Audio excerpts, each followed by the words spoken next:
Here's an easy tutorial on how to make a blanket for your anemic Chihuahua. This is my dog, and just like me, she is always cold. Her favorite activities include hiding under a warm blanket or even my warm laundry when I'm trying to fold it. Disclaimer, no, my dog isn't actually anemic. Anyone with a Chihuahua knows they are always cold as H-E-C-K. But anyway, without further ado, let's get started. So first off, you're going to need a crochet hook. For this project in particular, I'm using a 5.5 millimeter hook, but it honestly depends on your yarn. For this project, I will be using this red yarn from Loops and Threads. This is the back of the label, and on it says the size yarn, which is medium 4, and then the hook size recommended, which is 5.5 millimeters, which is what we'll be using. And lastly, you're just going to need any pair of scissors and a yarn needle to weave in your ends. The piece of yarn connected to your yarn ball is going to be the long end, and then just the end of the string is going to be considered the short end. So to start your loop, first you're going to grab your yarn with your thumb and your middle finger, and then you're going to loop that over your index finger. And then you're going to kind of tie it around your fingers like that, but this time you're going to put it over, and you're going to kind of cross it over your fingers, and then just let it hang. So on the back side of your fingers, there should be 2 parallel lines, and on this side, there should be an X. Now you're going to take your hook, and you're going to put it under the first one, grab the second, and twist. You see how I'm twisting? You see how I grabbed it and I twist? And now you're going to have something like this. You're going to take your fingers out, grab the short end, grab the long end, and you're going to pull. Just until it tightens around your hook. Now, the short end's going to come down.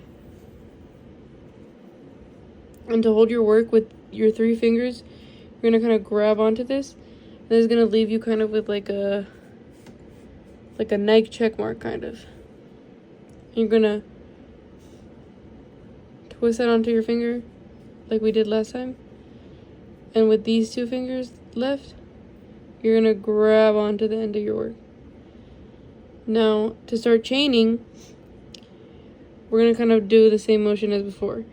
You're going to put your yarn onto your hook, and then to be able to pull it through the loop, you're going to kind of point the like pointy part of it should be close to the knot right here. So just close up, I'll show you. 1, yarn over, pull through. Yarn over, pull through, yarn over, pull through. Now, the length that you're going to make this depends on the size of your dog. My dog is very small. For reference, this is my dog, and obviously she's very small, so I just am going to make the chain as long as the width of her bed. Something else to keep in mind is that this will be 100% tailored to the size of your dog. If you're not sure what size to make it, find a reference blanket that is the desired size and take measurements of the width, and make your chain as long as the width of the reference blanket. Now once you've reached the desired length for your chain, you're going to start and make your next row. I'm going to show you how to start your next row, if that makes sense. So you see how I have a loop on my crochet hook? That does not count as a stitch. So this is your first stitch. They look kind of like braids. Looks kind of like a V. Each little V is another stitch. So we're going to be using a double crochet stitch. So for that you have to yarn over, and then we're going to insert to 1 to the second loop.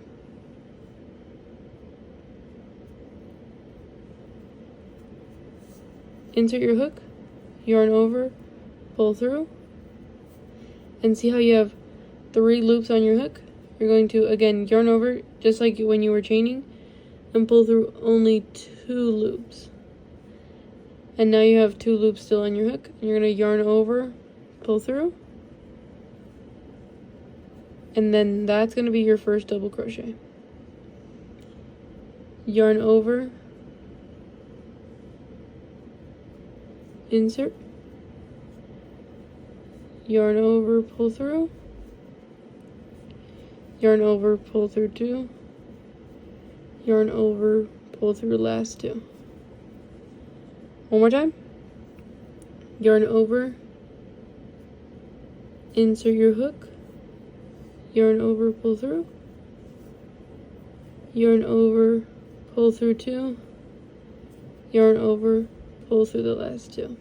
Now, you're going to do that for the entirety of the chain.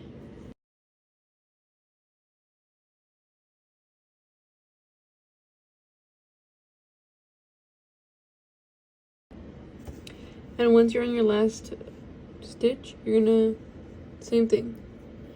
Yarn over, insert, yarn over, pull through, yarn over, pull through 2, yarn over, pull through 2. To start a new row, you're gonna turn your work. So now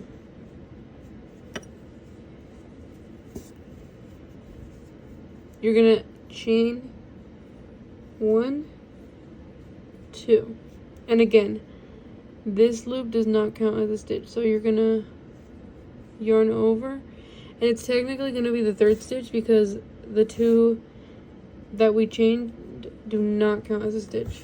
But for this pattern in particular, you see the little V? We're gonna insert it into the back loop only, so that's gonna be the loop further away from you. And you're gonna yarn over, pull through, yarn over, pull through 2, yarn over, pull through 2. And again, you're just gonna keep doing that until you get to the end of your row. To end your last stitch, you're gonna yarn over, insert into the back loop of your last stitch, yarn over, pull through 2, yarn over, pull through, and then that's going to be our last stitch.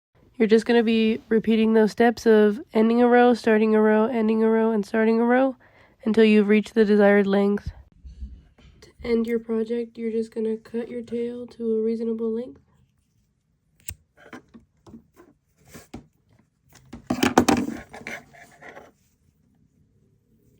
Pull your loop.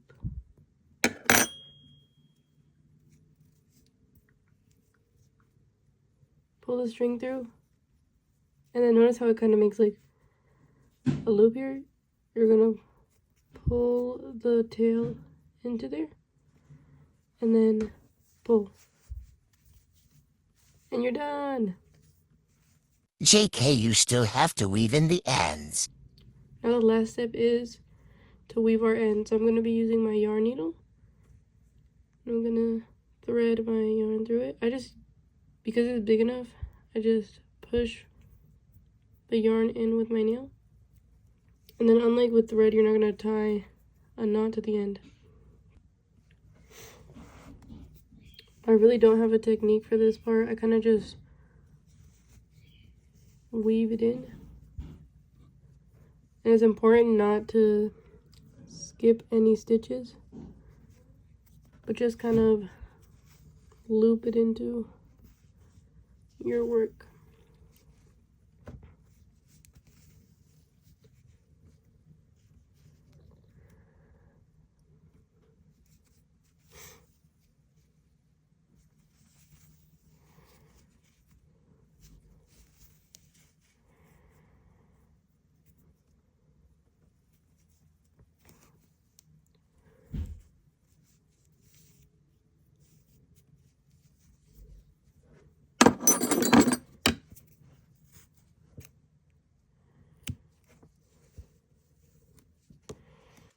And this is the final product.